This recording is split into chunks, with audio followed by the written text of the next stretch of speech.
नमस्कार, news India देख रहे हैं आप। आपके साथ मैं हूं मीनाक्षी रजत। आपको दिखाते हैं उत्तराखंड की तमाम खबरें। शुरुआत कर लेते हैं बड़ी खबर के साथ, जहां विधानसभा सत्र से पहले सचिवालय घेरने का काम करेगी कांग्रेस। उत्तराखंड के मुद्दों को लेकर सचिवालय कूच करेगा विपक्ष। 29 नवंबर से शुरू होंगे विधानसभा सत्र। 21 नवंबर को सचिवालय का घेराव करेगी कांग्रेस। कांग्रेस ने सरकार को उग्र आंदोलन की चेतावनी भी दी है। इस वक्त की ये बड़ी खबर आपको बता रहे हैं, जहां विधानसभा का सत्र शुरू होने वाला है। ऐसे में कांग्रेस ने अपनी रणनीति बना ली है कि आखिरकार किस तरीके से यहाँ पर घेराव किया जाएगा। आपको बता दें कि 29 नवंबर से ये सत्र शुरू होने वाला है। 21 नवंबर को सचिवालय का घेराव करेगी कांग्रेस और जो तमाम मुद्दे हैं उन मुद्दों को लेकर के विधानसभा पटल पर रखने की तैयारी भी कांग्रेस के द्वारा की जा रही है। सत्र से पहले सचिवालय को घेरने का काम कांग्रेस करेगी। तमाम गंभीर मुद्दे होंगे जिन्हें लेकर के कांग्रेस विधानसभा के पटल पर रखे, उसके पहले ही सचिवालय कूच की तैयारी है, सचिवालय को घेरने की तैयारी है कांग्रेस की तरफ से। 21 नवंबर को सचिवालय का घेराव कांग्रेस कर सकती है। 29 नवंबर से विधानसभा का सत्र शुरू होने वाला है और ऐसे में कांग्रेस ने अपनी रणनीति बना ली है कि आखिरकार किस तरीके से यहाँ सरकार को घेरना है।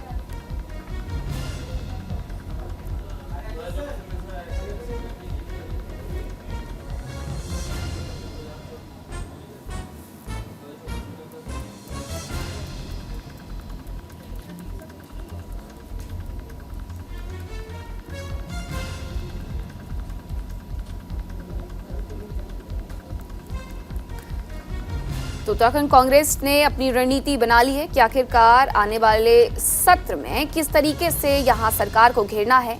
तमाम वो मुद्दे जो विधानसभा के पटल पर रखेंगे, लेकिन उसके पहले सचिवालय कूच की तैयारी कर रही है कांग्रेस और 21 नवंबर को सचिवालय का घेराव करेगी।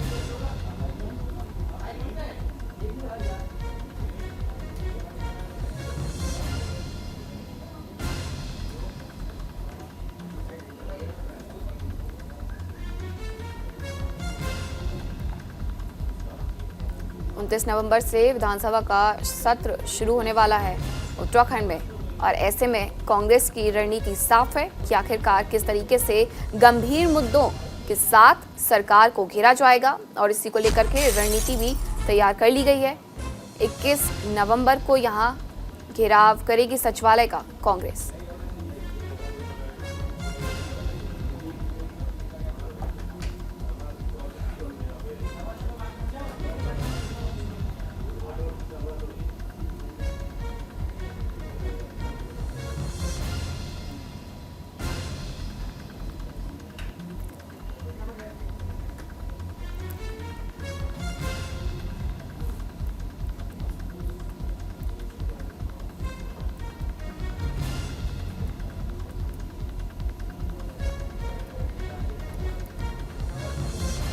उनतीस नवंबर से विधानसभा का सत्र और ऐसे में कांग्रेस की रणनीति साफ है कि आखिरकार किस तरीके से यहां सरकार को घेरा जाएगा। तमाम गंभीर मुद्दे होंगे जिसे लेकर के सरकार को घेरने की तैयारी में है कांग्रेस और 21 नवंबर को सचिवालय का घेराव करेगी, सचिवालय कूच करेगी।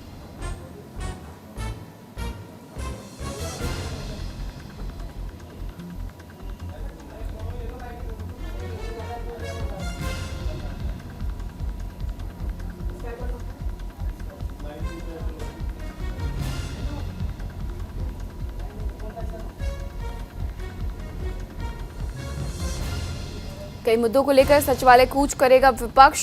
21 नवंबर को सचिवालय का घेराव करेगी कांग्रेस, सरकार को घेरने की तैयारी में है। तमाम गंभीर मुद्दे होंगे जिसे लेकर के सरकार का घेराव कांग्रेस की तरफ से किया जाएगा।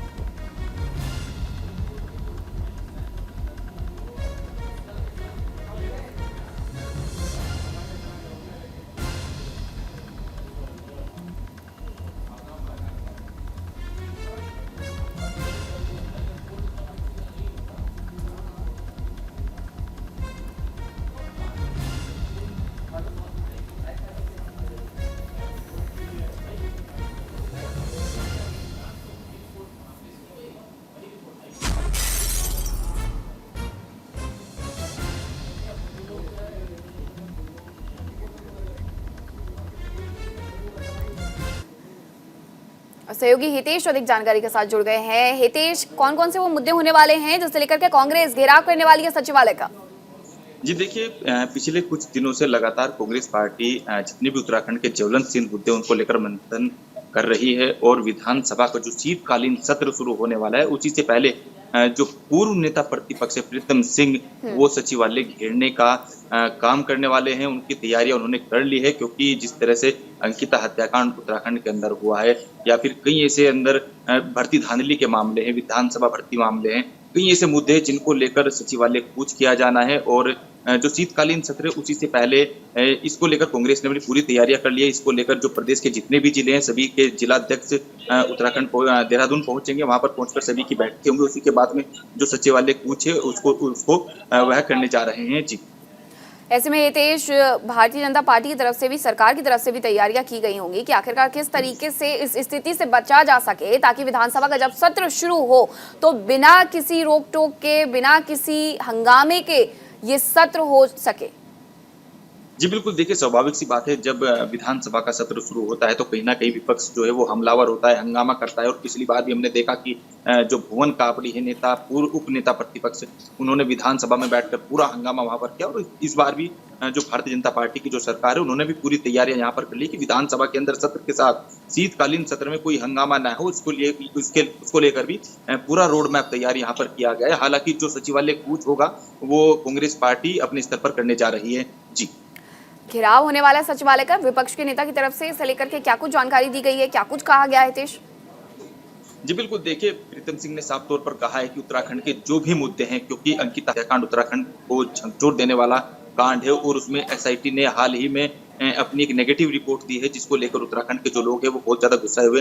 उसको लेकर कांग्रेस पार्टी सचिवालय को कूच करेगी और भी जो मुद्दे हैं, जो उत्तराखंड का जो भर्ती मामला है, विधानसभा का भर्ती मामला है, जो बैक रोड से भर्तियां हुई है प्रेमचंद अग्रवाल पर, उसकी इस्तीफे की मांग कांग्रेस पार्टी लगातार कर रही है, तो उसको लेकर भी सचिवालय का कुछ करने वाले हैं। जी ठीक है, बहुत शुक्रिया आपका हितेश तमाम जानकारी के लिए। वही महिला सुरक्षा और सशक्तिकरण को लेकर के धामी सरकार गंभीर है। महिला सुरक्षा को लेकर के ऐप लॉन्च किया गया है। सीएम धामी ने सभी विभाग के अधिकारियों के साथ बैठक की। बैठक में DM, SP, SSP video conferencing के जरिए जुड़े महिलाओं के सशक्तिकरण के लिए फैलाई गई जागरूकता।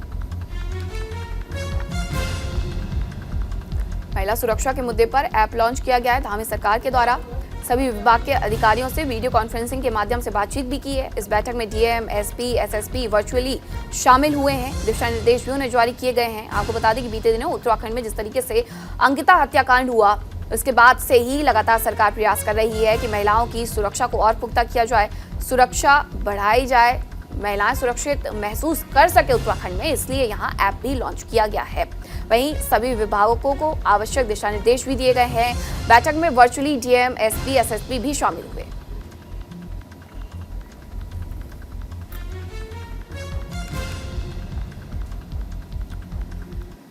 खबर हरिद्वार से, जहां नगर निगम प्रशासन ने रोडी बेलवाला में पिंक वेंडिंग जोन की लाभार्थी महिलाओं को स्वरोजगार देने के उद्देश्य से अंतिम सूची जारी कर दी है। सहायक नगर आयुक्त श्याम सुंदर प्रसाद की अध्यक्षता में इस अंतिम सूची को जारी किया गया है। इस दौरान महिलाओं ने लकी ड्रॉ के जरिए पर्ची निकाली। इस योजना के प्रति राज्य सरकार का आभार जताया।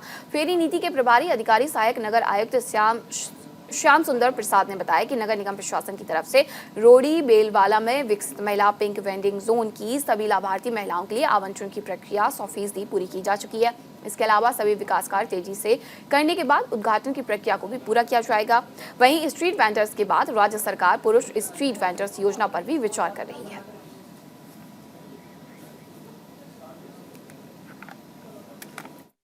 टाउन वेंडिंग कमेटी ने इस पिंक वेंडिंग जोन को पास किया और इसमें ये तय हुआ कि 80 जो महिला होंगी वो स्ट्रीट वेंडर होंगी और 20 में जो होंगी वो सहायता समूह होंगी, महिला सहायता समूह होंगी उसमें सम्मिलित।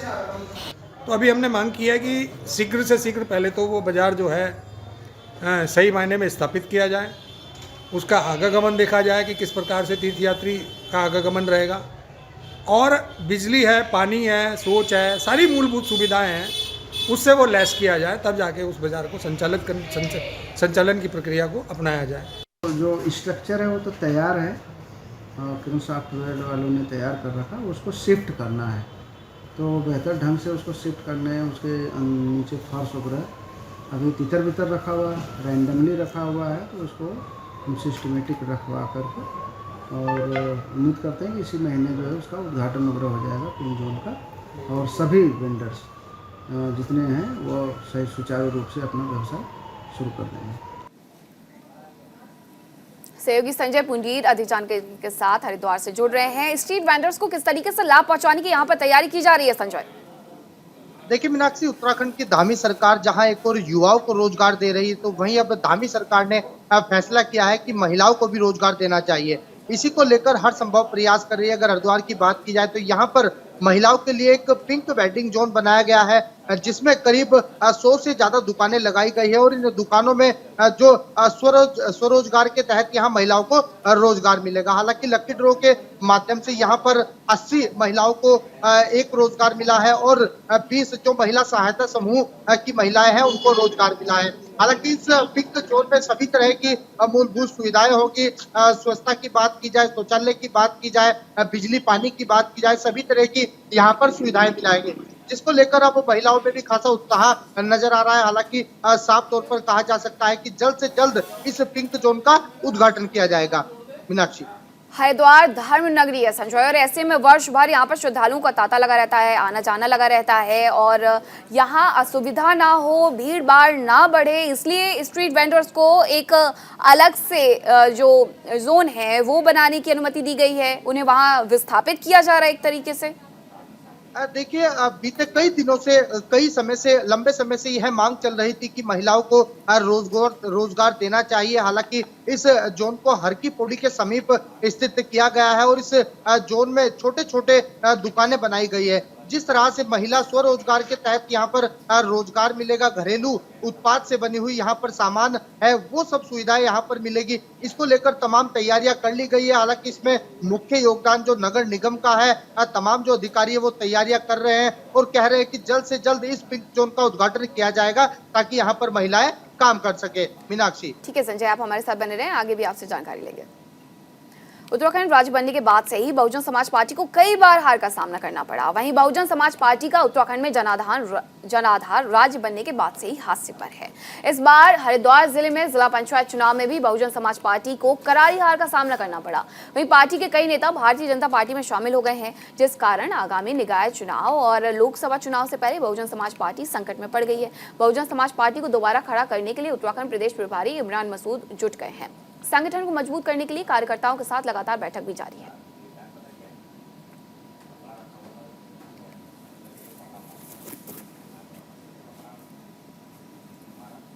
हम उत्तराखंड के अंदर 2027 में सरकार बनाएंगे और सरकार बनाने के लक्ष्य के साथ हम यहाँ पे आए हैं। खाली पीली काम करना हमारा मकसद नहीं, हम यहाँ एक मजबूत इरादे लेकर के आए हैं। लोकसभा का बाकी का तो देखता हूँ, लेकिन ये हमारी जो नैनीताल लोकसभा और हरिद्वार लोकसभा है, ये तो दोनों हम इंशाल्लाह जीतेंगे। इस बार जीत के लक्ष्य के साथ ही लड़ रहे हैं, लड़ेंगे मजबूती के साथ। हम कह रहे हैं ना कि हम उत्तराखंड के अंदर सरकार बनाने का काम करेंगे 2027 में। संजय हमारे साथ लगातार बने हुए हैं। संजय, बसपा जो कि निकाय चुनाव भी नहीं जीत पाई और ऐसे में अब दम ये भर रही है कि 2027 में सरकार बनाएंगे उत्तराखंड में। देखिए मीनाक्षी, उत्तराखंड पूरे 22 साल का हो गया है। 22 सालों के इतिहास में बहुजन समाज पार्टी पहाड़ों में नाकाम साबित हुई है। कहा जा सकता है कि बहुजन समाज पार्टी का जो हाथी है वो पहाड़ पर नहीं चढ़ पाया है, जिसको लेकर समय समय पर नेता भी बदले गए हैं, प्रदेश अध्यक्ष भी बदले गए हैं। अब प्रदेश अध्यक्ष की जिम्मेदारी इमरान मसूद को मिली है और जिस तरह से इमरान मसूद दावा कर रहे हैं कि 2027 में उत्तराखंड में बहुजन समाज पार्टी की सरकार होगी, इसके लिए तमाम तैयारियां की जा रही है। हालांकि आने वाले लोकसभा चुनाव और निकाय चुनाव को लेकर भी यहाँ पर तैयारियां तेज की जा रही है। कहा जा सकता है कि बहुजन समाज पार्टी हर पैतरा अपना रही है और जिसको लेकर अब तमाम नेता भी लगातार बदल रहे हैं। हालांकि जो बहुजन समाज पार्टी के नेता है वो लगातार भारतीय जनता पार्टी का दामन थाम रहे हैं। और बिल्कुल, बसपा अपनी स्थिति को ऐसे में मजबूत कैसे करेगी जब बसपा के नेता हैं, कार्यकर्ता हैं, वो खुद जाकर के दूसरी पार्टी में शामिल हो रहे हैं? बिल्कुल, लगातार ही मीनाक्षी जो बहुजन समाज पार्टी छोड़कर जो नेता भाजपा में आ रहे हैं उनका साफ तौर पर कहना है कि बहुजन समाज पार्टी है नेता बनाने की फैक्ट्री है, क्योंकि हमने बीते 22 सालों में देखा है कि हर साल इनका जो प्रदेश प्रभारी है, प्रदेश अध्यक्ष है, वो लगातार बदला जाता है। और अब देख रहे हैं कि आप जिस तरह से इमरान मसूद को एक नई जिम्मेदारी मिली है, उत्तराखंड प्रदेश अध्यक्ष बनाया गया है। तमाम वायदों और इरादों के साथ अब इमरान मसूद काम करेंगे और आप देख सकते हैं कि किस तरह से एक बड़े बड़े वायदे कर रहे हो। 2027 में उत्तराखंड में अपनी सरकार बनाने का वायदा भी कर रहे हैं। बहुत मीनाक्षी। शुक्रिया संजय आपका तमाम जानकारी के लिए। दून अस्पताल के नए भवन में ओपीडी और इमरजेंसी सेवाओं का शुभारंभ हुआ है। आपको बता दें कि सीएम पुष्कर सिंह धामी और स्वास्थ्य मंत्री धन सिंह रावत ने शुभारंभ किया है। कांग्रेस के राजपुर रोड सीट से पूर्व विधायक राजकुमार ने सरकार पर कांग्रेस सरकार के कार्यों का श्रेय लेने का आरोप लगाया है। राजकुमार का कहना है कि पिछले कई सालों से बिल्डिंग बनकर तैयार खड़ी है, लेकिन कोरोना काल में ही भवन को नहीं खोला गया, जिससे कई लोगों को बचाया जा सकता था। वहीं अब श्रेय लेने के लिए बिल्डिंग का लोकार्पण किया गया है।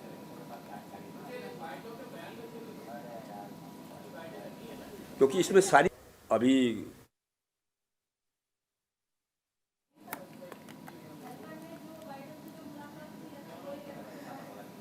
खबर हरिद्वार से, जहां हरिद्वार के इंडस्ट्रियल एरिया की एक एलईडी बल्ब बनाने वाली कंपनी में भीषण आग लग गई है। सिडकुल के सेक्टर 6A के प्लॉट नंबर 94 में शक्ति इंडस्ट्रीज में आग लगने के बाद फैक्ट्री कर्मचारियों में अफरा तफरी मच गई। देखते ही देखते फैक्ट्री में अंदर से लेकर बाहर तक धुआं फैल गया।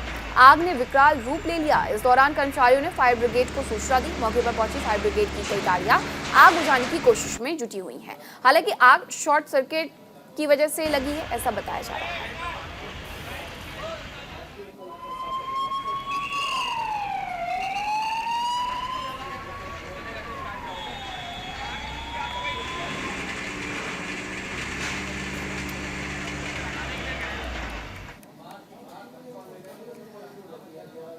संजय, किस तरीके से फैक्ट्री में आग लगी? अभी बताया ये जा रहा है शॉर्ट सर्किट, क्या शॉर्ट सर्किट ही वजह है?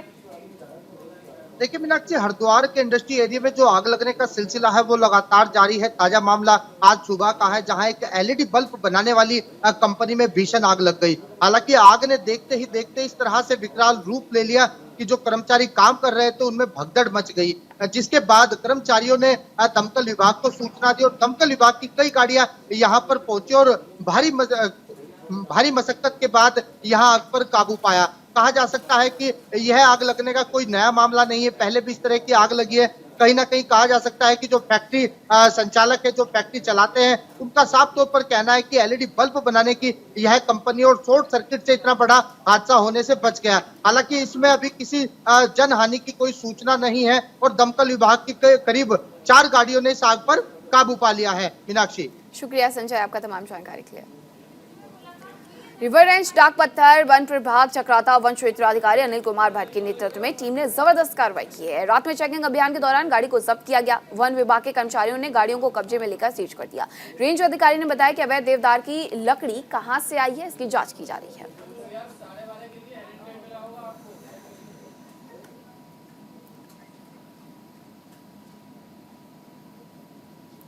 हमारी टीम रिवर रेंज की लगातार पेट्रोलिंग पर है और पेट्रोलिंग के दौरान फेडुलानी के पास ये एक वाहन संदिग्ध अवस्था में बहुत तेज़ी से गुजरता हुआ नजर आया, तो टीम ने उसका लगभग 7 किलोमीटर पीछा किया। 7 किलोमीटर पीछा करने के बाद ड्राइवर गाड़ी से कूद करके भाग गया और ये हमारी टीम इस गाड़ी को रेंज ऑफिस लाई है और जिसमें 28 नग देवदार के हैं और ये संभवतः ऐसा लग रहा है कि ये राइट मार्किंग का है, क्योंकि इसमें कुछ हैमर भी लगे हुए हैं जो अभी अस्पष्ट हैं।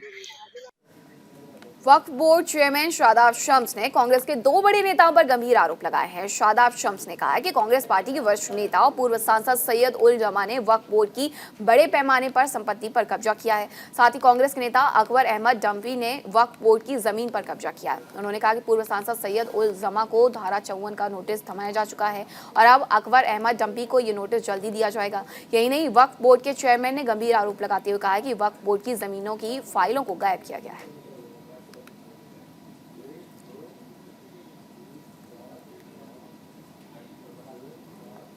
अंदर लगातार अकूत धन संपदा है, लेकिन उसके ऊपर लोगों के अवैध कब्जे हैं। अगर मैं ये कहूँ कि एक लुटी हुई रियासत है वक्फ बोर्ड उत्तराखंड, तो इसमें कहीं कोई दौराही नहीं होगी।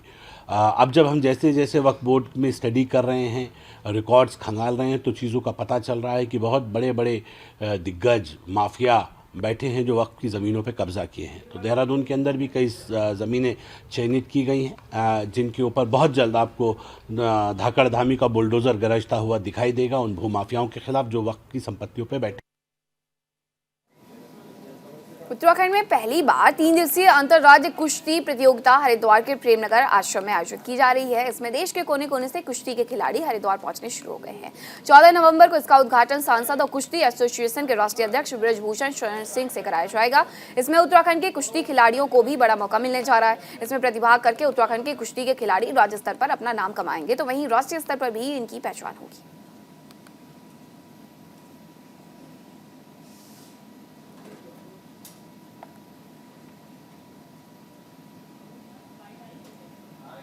Grand prix national wrestling championship हो रही है और उत्तराखंड में पहली बार हो रही है। जब से भी उत्तराखंड बना तो ये पहली बार हो रही है और ये 2 नेशनल हो रहे, एक सीनियर का और एक अंडर 17। और पूरे देश से करीब 1200 पहलवान इसमें प्रतिभाग करेंगे और ये एक तरह से हरिद्वार में कुश्ती का कुंभ है। इससे मतलब उत्तराखंड की कुश्ती को बहुत बढ़ावा मिलेगा, प्रोत्साहन मिलेगा। खबर रुड़की के भगवानपुर क्षेत्र के रायपुर से, जहां किसानों के खेत में केमिकल युक्त पानी छोड़े जाने पर भारतीय किसान यूनियन क्रांति अराजनीतिक ने पानी बंद कराए जाने और किसान को मुआवजा दिलाए जाने की मांग को लेकर फैक्ट्री गेट पर पहुंचकर धरना प्रदर्शन किया है। भारतीय किसान यूनियन क्रांति के राष्ट्रीय अध्यक्ष विकास सैनी के नेतृत्व में भारतीय किसान यूनियन क्रांति के कार्यकर्ताओं ने फैक्ट्री गेट पहुंचकर गेट पर ट्रैक्टर लगाकर फैक्ट्री का रास्ता बंद कर धरना प्रदर्शन कर बैठ गए। विकास सैनी ने बताया कि फैक्ट्री प्रबंधन पिछले 5 सालों से खेत में केमिकल युक्त पानी छोड़ रही है, जिससे किसानों के खेत बंजर हो चुके हैं, साथ ही फसल का उत्पादन भी नहीं हो पा रहा है। भारतीय किसान यूनियन का 7 घंटे से अधिक प्रदर्शन जारी होने के बाद फैक्ट्री प्रबंधक को भारतीय किसान यूनियन की काफी समय तक बातचीत चली, जिसके बाद फैक्ट्री प्रबंधक ने मुआवजा और पानी बंद कराए जाने का लिखित पत्र देकर आश्वासन दिया।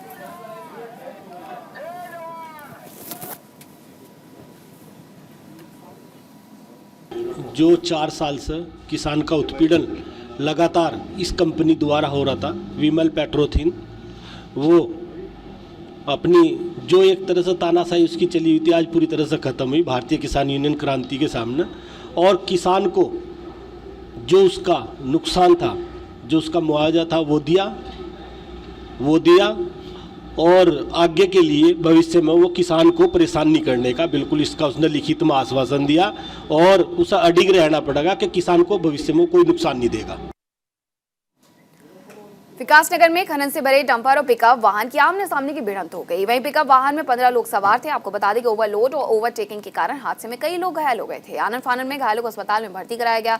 घायलों को लगातार इलाज दिया जा रहा है।